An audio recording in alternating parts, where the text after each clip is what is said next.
E aí pessoal do Facilitando a Medicina, tudo bom com vocês? Eu espero que sim. Eu sou Cleverson Delvecchi e a gente vai para mais um vídeo referente à neurologia. Hoje, destacando a doença de Alzheimer e também a doença de Parkinson. Vamos entender as causas, os sintomas, a fisiopatologia, diagnóstico e como tratar esses problemas. Eu convido você a participar aqui da nossa comunidade, que é muito simples. Só clicar nesse botãozinho vermelhinho escrito inscrever-se aí embaixo do vídeo, clicou ali, você já faz parte aqui, é de graça e assim você não perde nenhum conteúdo. Segunda a sexta, sempre temos vídeos novos referente à área da saúde. Então, tá convidado, se inscreve e vamos logo ao que interessa, doença de Alzheimer e doença de Parkinson. Vamos lá. Bom, doença de Alzheimer. O que a gente pode falar sobre isso? Primeiro de tudo, o que é? Bom, o que é você já sabe. É uma doença. Isso a gente já sabe. Agora, doença de quê?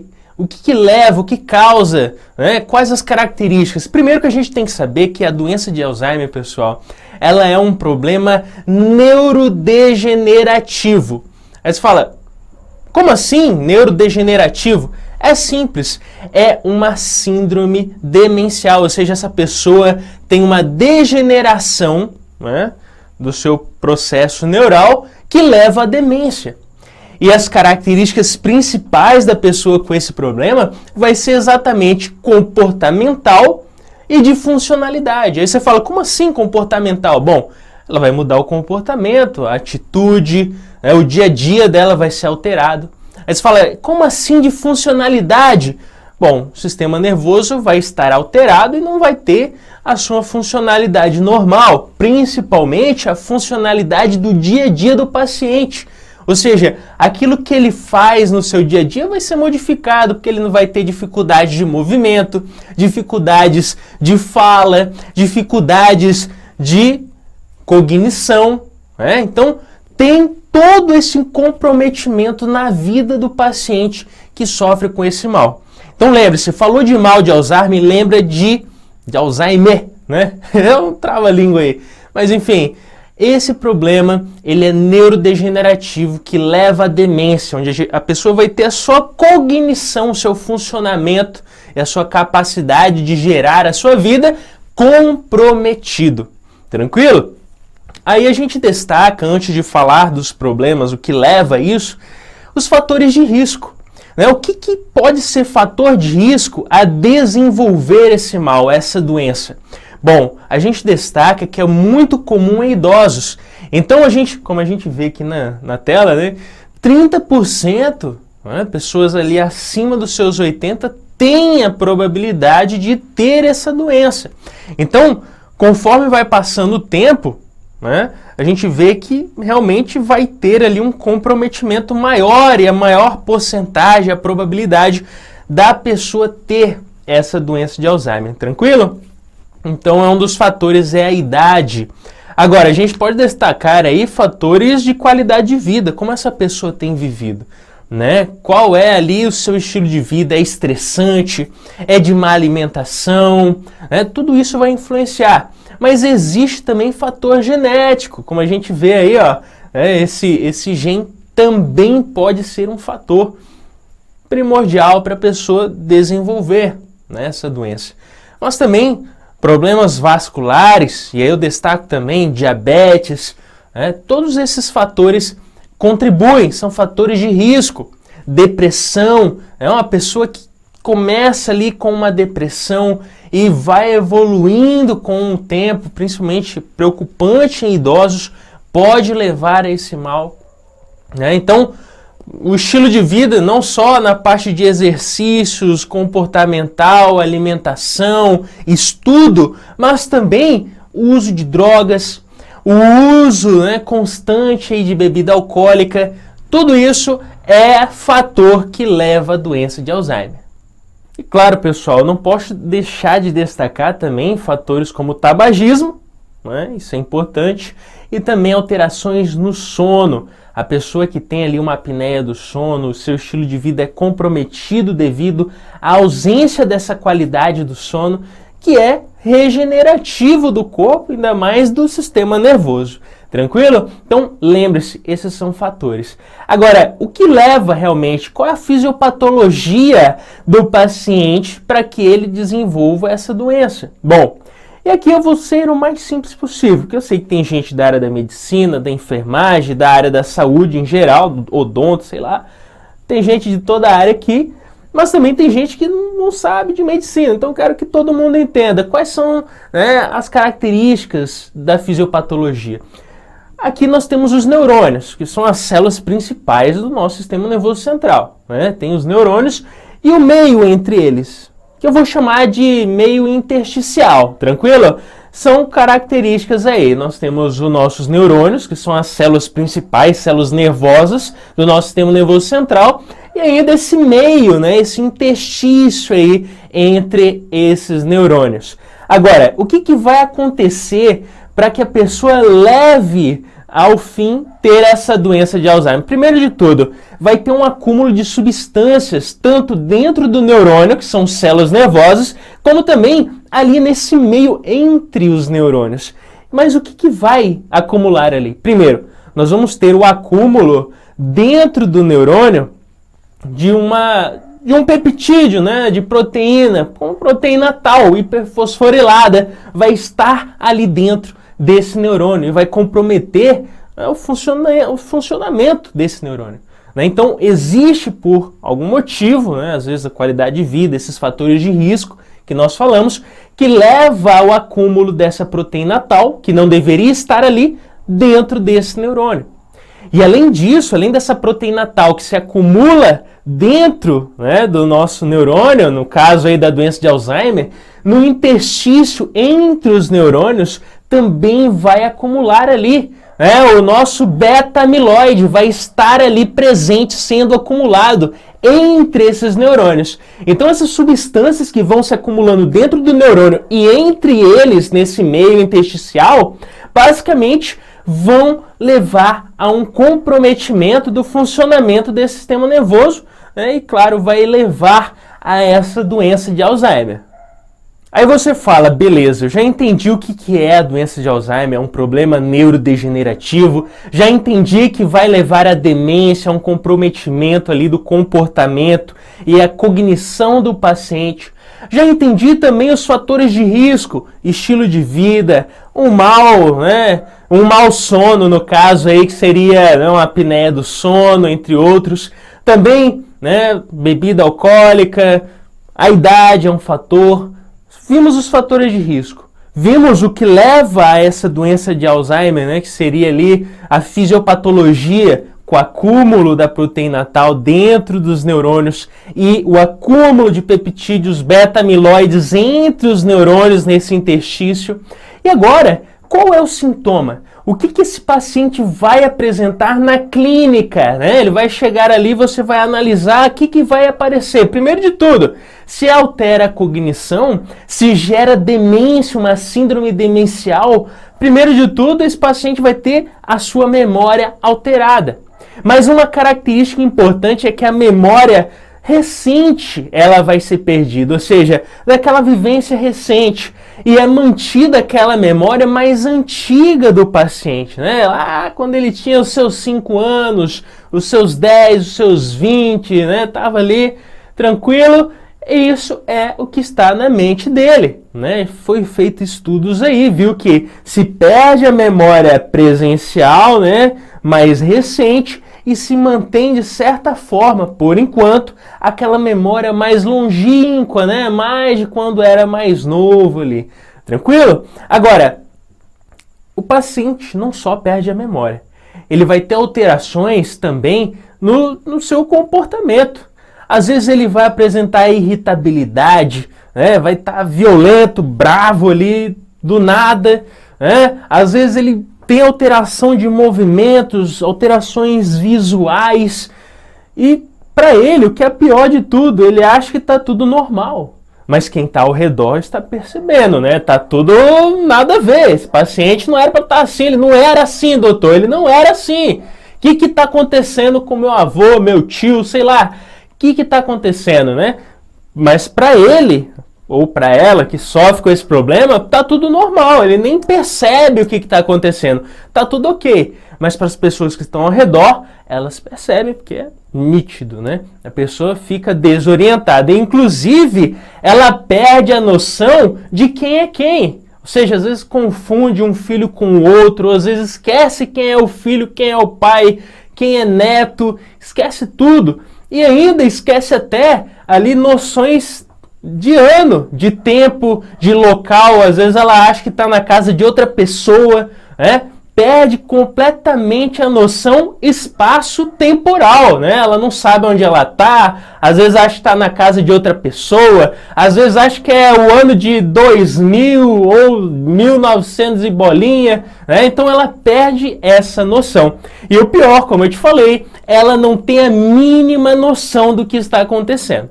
Tranquilo? Então, essas são as principais características de uma pessoa, né, que basicamente sofre com essa doença. E claro, é um problema cognitivo. Então não só se perde a memória, mas também se perde ali as noções, as capacidades dos afazeres do dia a dia. Às vezes não tem a capacidade de fazer contas, a capacidade de ir ao mercado e voltar, porque perde a cognição e a funcionalidade.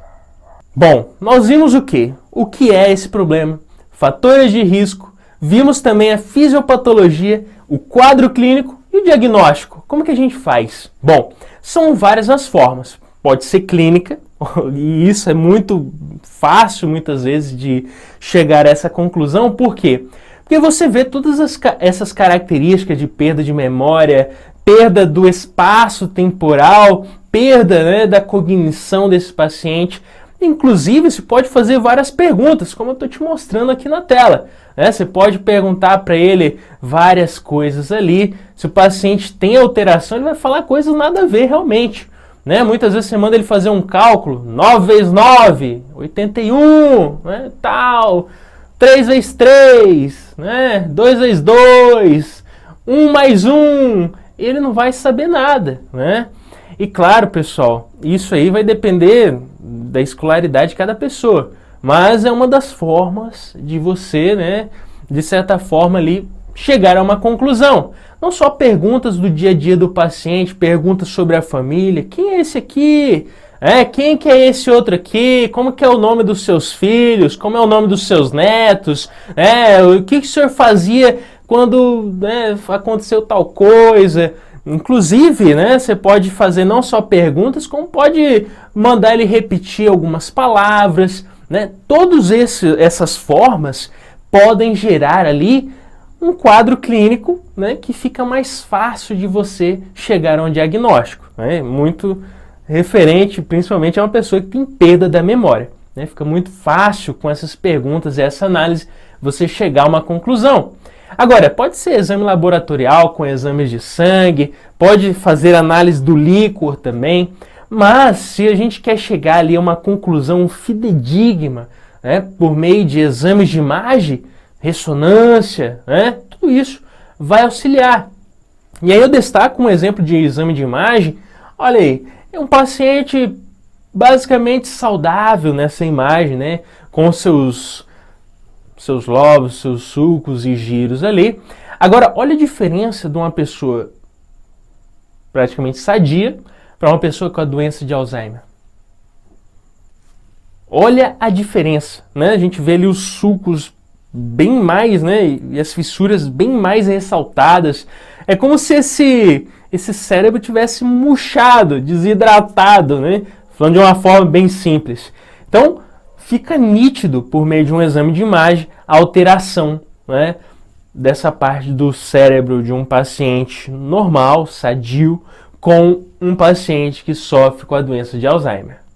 E o tratamento, pessoal? Aí a gente pode ir com a galantamina, memantina, enfim. Tem algumas opções e, claro, você pode ir ajustando de acordo com o paciente.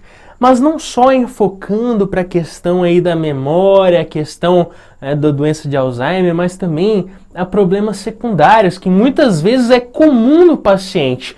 Por exemplo, pessoa com depressão. Uma pessoa com a depressão, ela vai ter, muitas vezes ali, tendo que ser tratado juntamente com esse quadro da doença de Alzheimer, insônia, né? Então vai variar de acordo com cada paciente. O que a gente pode falar agora dessa doença de Parkinson? Primeiro de tudo, pessoal, que a doença de Parkinson é uma situação onde a gente tem um paciente sofrendo com hipocinético. Como assim? Ele vai ter uma perda da habilidade dos movimentos. Ou seja, aquilo que ele fazia com agilidade, ele vai perdendo a capacidade de fazer qualquer atividade com agilidade, principalmente que dependa dos seus movimentos. Então, é um quadro onde o paciente vai ter hipocinética, perda gradativa dos movimentos. E aí a gente fala que tem um eixo aí, esse eixo onde a gente fala que o paciente vai ter rigidez, ele vai sofrer com problema na postura e também o tremor. Então, esses são os três principais que a gente destaca, né? Como ele tem ali uma situação de hipocinética, onde ele vai tendo perda desses movimentos, a gente caracteriza esse paciente em três situações: rigidez, problemas na postura e ainda os tremores. Lembrando que essa situação ela é muito comum em pacientes ali mais de idade, né? Acima dos 50 anos, 60 anos, cometendo aí cerca de 1% dentre eles, prevalecendo em homens. Tranquilo? Então lembre-se dessa situação. Então, o que a gente falou até aqui? O que é essa doença de Parkinson? É um problema onde o paciente vai perdendo os movimentos. Exatamente isso. Rigidez, tremor e problema postural. Acomete mais homens e é mais presente em pessoas acima dos 50, 60 anos. Aí você se pergunta, beleza, já sei o que é, mas por que isso acontece? Bom, esse problema do Parkinson, pessoal, ele pode ser uma situação que acontece de forma genética. Pode ter influência genética, fator hereditário nesse paciente, mas também pode estar relacionado à vida do paciente. Ou seja, pode ser algo genético ou descarto genético, pode ser algo que ele adquiriu ao longo do seu estilo de vida, com a vida que ele leva. E como assim com a vida que ele leva, o estilo de vida? Bom, isso é muito comum em pacientes que lidam muito com pesticidas, pessoal. Paciente que trabalha com pesticida, trabalhos estressantes ao corpo, né, também são aí comuns de levar a essa situação do Parkinson. Também pessoas que se expõem continuamente a materiais pesados, né, os metais pesados. Então, todas essas situações são fatores que podem sim influenciar. E até mesmo pessoas que sofrem com problemas do sono, né? Anos ali que tem esse problema, nunca foi atrás de cuidar e está ali desenvolvendo esse problema do Parkinson devido ao seu estilo de vida. Então o que a gente viu até aqui? O que é a doença de Parkinson? É um problema que acomete o paciente, onde ele perde, de certa forma, ali, a habilidade dos movimentos. Entendemos o que pode influenciar, fator genético, fator ambiental, do estilo de vida do paciente. Agora, como que isso realmente acontece? Né? O que realmente acontece no paciente para que ele sofra a doença do Parkinson, né?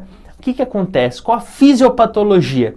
Bom, para quem é da área da saúde vai entender também, e quem não é vai entender também. Vou falar da forma mais simples possível. Nós temos no nosso sistema nervoso central, ali, a presença do nosso núcleo da substância negra. Nós vamos ter a substância negra nessa região. E nessa região da substância negra, como a gente vê aí na tela, basicamente ela vai ter neurônios que se projetam, né? Eles vão se projetar e esses neurônios eles liberam uma substância que a gente chama de dopamina. Tranquilo? Guarda essa informação. Então, pessoal, o que acontece? Temos a substância negra. Essa substância negra, eu só quero que você entenda, né, se você não é da área da saúde, existe isso, né, essa substância negra ali no sistema nervoso central, onde ela tem neurônios que se projetam e liberam dopamina. Mas para onde se projetam esses neurônios? Eles se projetam para a região do núcleo estriado. Então, ó, nós temos substância negra, núcleo estriado. E neurônios que se projetam para esse núcleo estriado e liberam ali a dopamina. Tranquilo? Agora, o que acontece aqui? Bom, no caso da doença do Parkinson, vai ocorrer uma degeneração desses neurônios, né, que liberam essa dopamina. E se eu não tenho essa dopamina, o que vai acontecer? Eu vou ter alterações do movimento. Então, ó, vou repetir para não restar dúvidas. Temos a substância negra e temos o núcleo estriado. A substância negra projeta neurônios que vão liberar dopamina, que é importante para ajudar ali nos movimentos coordenados, né, do nosso corpo. Agora, na doença do Parkinson, vai ter alteração, onde eu perco esses neurônios e perco com isso a liberação da dopamina. E se eu não tenho essa liberação dessa dopamina, por influência, né, dessa substância negra, claramente esse paciente vai ter alterações dos seus movimentos, que são as características da doença de Parkinson. Aí agora você está perguntando, beleza, eu entendi que vai ter essa alteração, né? Não vou ter liberação de dopamina e tudo mais, mas por que eu vou perder esses neurônios? O que vai levar, né, a perda desses neurônios e a perda da liberação da dopamina? É o acúmulo de uma substância que a gente chama de corpúsculo de Levy, que são peptídeos, né? Então eles vão se depositando nessas regiões e vão ali gerando uma ação que seja tóxica e acabe levando realmente à degeneração dessas células nervosas. E assim, ao final, vai acontecer o que a gente falou: perda desses neurônios e perda na liberação da dopamina, que é fundamental para que ocorra ali um movimento preciso, o movimento do seu corpício sensual. Então a gente entendeu o que aqui? Entendemos o que é, entendemos o que pode levar a esse problema, entendemos como acontece a fisiopatologia, né? Substância negra, núcleo estriado, né? Dopamina. Mas qual é a clínica do paciente? O que ele sente? Quais são os sintomas? É o que a gente vai ver agora. Bom, de início, você já deve ter uma noção. Se um paciente tem doença de Parkinson, o que você lembra de cara? Do que a gente já falou aqui. Alterações do movimento. Lembra lá das 3 características? Rigidez é uma das características. Vai apresentar também, além da rigidez, problemas posturais e ainda tremor. Né? O paciente tem alteração dos seus movimentos. Agora, não só isso, ele pode sofrer ali com disfagia, ele pode ter alterações na própria alimentação, dificuldades, né, de deglutir, dor ao deglutir. Ele pode ter ali, né, aquela alteração propriamente dos movimentos, onde ele não consegue, né, virar o corpo como a gente faz normalmente. Né? Ele tem ali um movimento em bloco, né? Ele tem passos compassados.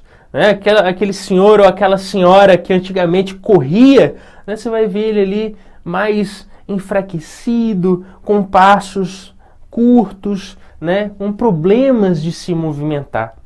E claro, pode ter alterações também, como depressão, né? A pessoa ali claramente tem todas essas alterações e desenvolve, né, esse problema aí da depressão também. Outro ponto seria aí aquele paciente que perde as expressões faciais. Às vezes você acha até que ele não está nem aí quando você está conversando com ele, mas é que realmente ele não tem ali, né, mais aquela capacidade de se expressar quando você vê a face dele. Tranquilo? Isso é muito comum. Outro ponto também é alterações do sono. Às vezes o paciente tem as suas alucinações, alterações cognitivas, né? Então é um quadro realmente ali bem triste nos pacientes. Por quê? Porque você vê aquele senhor, aquela senhora com vitalidade e com o tempo você vê ele com problemas ali de depressão, perda de massa muscular, problemas aí de se movimentar, né? Problemas de se alimentar, problemas relacionados à cognição. Então, são várias situações que vão aí fazer a clínica desse paciente. Aí você pergunta, e o diagnóstico? Como que eu chego a um diagnóstico desse paciente? Bom, eu posso ver pela clínica, né? Se chega o paciente para mim, eu vou analisar ele, ou o médico que tiver em questão e vai...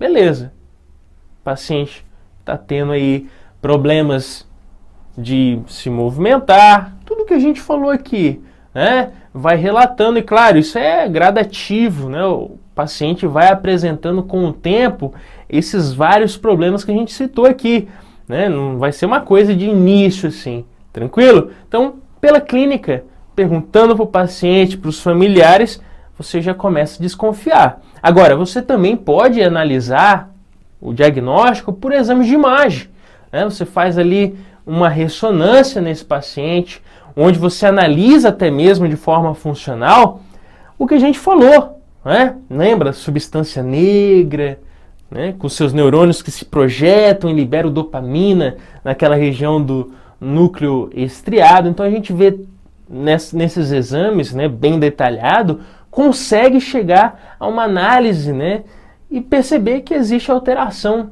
em todo esse sistema que leva a essa fisiopatologia. Tranquilo?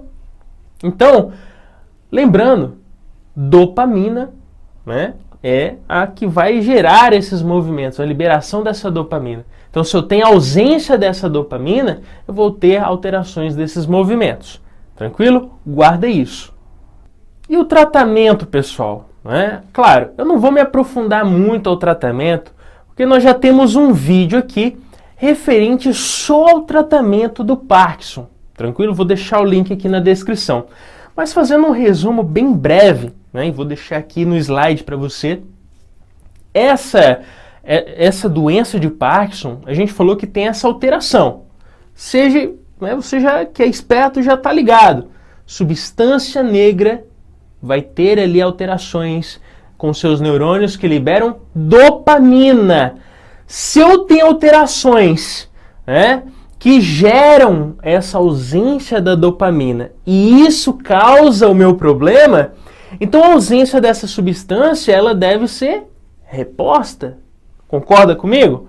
Se eu tenho falta de dopamina e isso gera tal problema, porque degenerou ali alguma parte desse sistema nervoso central, no caso esses neurônios com, né, essa substância negra, se eu tenho falta de dopamina, o que eu faço?